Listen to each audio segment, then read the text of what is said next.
Endi bugungi qahramonimiz o'sha Kenasari Qosimov, ya'ni qozoq bovurlarimizning eng oxirgi qahramoni, afsonaviy qahramoni, oxirgi xoni haqida gaplashamiz. Bu kishi haqiqatan misli ko'rilmagan bir ulug' shaxs, nafaqat qozoqlar uchun, balki butun turkiy xalqlar uchun rostdan ham o'sha qahramon timsollarimizdan bittasi.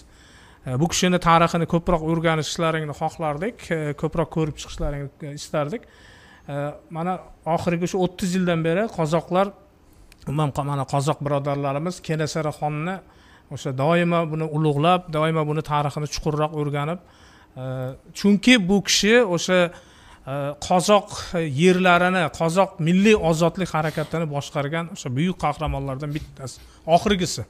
Bu xon albatta juda ham muhimda, qozoqlar uchun, qozoq tarixi uchun juda ham muhim bu odamning nimasi. Bizga o'rgatilgan yolg'on tarixda qozoq yerlari o'z xohishi bilan Rossiya tarkibiga qo'shilib ketgan, ular ancha bo'lgan. Mana shunday o'rgatilganda bizga. Shunday. Biz masalan qozoq xonlari to'g'risida deyarli ma'lumotimiz yo'q. Endi sotqinlar har doim bo'lganda. Endi qozoq mana shu Kenasari Qosimovga qarshi, Kenasari Qosimov o'g'liga qarshi kurashgan xoin qozoq beklari, qozoq sultonlari bo'lgan.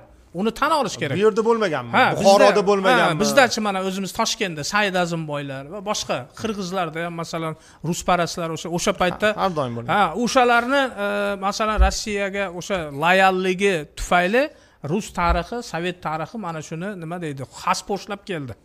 Ya'ni mana shu odamlarni nimasini ko'rsatib bizga go'yoki mana o'zlari xohlagan qo'shilishni. Aslida unday emas.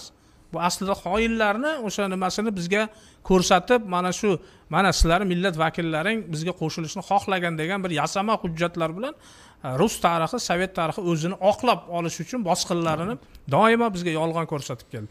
Mana shu Kenasari Qosimov ham sovet davrida mana xohlagan qozoq birodarlarimiz aytishi mumkin, doimo bu xonni o'sha nimada qora kuchlar timsolida feodal xuddi bir ilg'or progressiv kuchlarga qarshi bir qora timsol sifatida ko'rsatib kelingan. Xuddi mana Amir Temur hazratlarini bizda qaroqchi, o'g'ri, bir jallod sifatida ko'rsatib kelgan-ku sovet tarixi, eslaysizmi? Kenasari Qosimovni ham xuddi shunday sovet tarixi nuqul qora yovuz kuch sifatida ko'rsatib kelgan. Albatta yovuz qora kuch sifatida ko'rsatadi, chunki u Rossiya imperiyasiga qarshi, bosqinga qarshi oxirigacha, umrining oxirigacha turgan. Qozoq birodarlarimiz mustaqillik uchun kurashgan 10 yil davomida.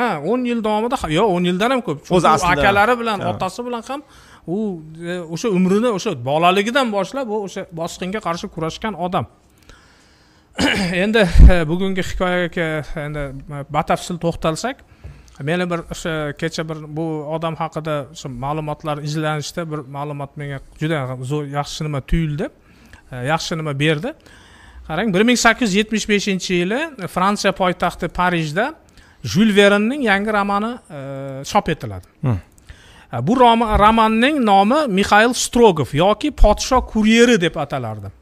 Endi qarang, romanning o'sha asosiy qahramoni Tatar xoni Fyafar. Tatar xoni Fyafar imperiyaga qarshi bosh ko'taradi va sal bo'lmasa butun Sibirni egallab olay deydi romanda. Jules Verne, o'sha jahonga mashhur Jules Verne'ning romani. Bu asar Yevropaning o'nlab tillariga tarjima qilinadi va o'sha Parijda bu hatto sahnalashtiriladi teatrlarda. Rosa ham ommalashadi roman. Hatto buni o'sha Jules Verne, endi Jules Verne'ni hamma biladi, dunyoga mashhur asarlari bor, o'sha haligi 15 yoshli kapitan Grantning bolalari bilasizlar-ku. Mana shu asari qarang 4-o'rinda turgan ekan. O'sha Fransiyada mashhurligi bo'yicha. Xo'sh, ana shu Fyafar kim bo'lgan? Buni prototipi, buni qarang, Kenasari Qosimov. O'ylab ko'ravering. O'sha boyagi asarning qahramonining prototipi kimdan olingan? Kenasari Qosimovdan olingan ekan. O'sha Fyafar asli Kenasari Qosimov bo'lgan. Demak, buni Fransiyada bilishgan. Butun Yevropa bilgan, bu haqida aytayapman-ku, butun Parij o'sha mana shu roman juda ham mashhur bo'lgan. Bu aynan o'sha qozoq qahramoni Kenasari Qosimov haqida edi bu asar. Aslida ajoyib.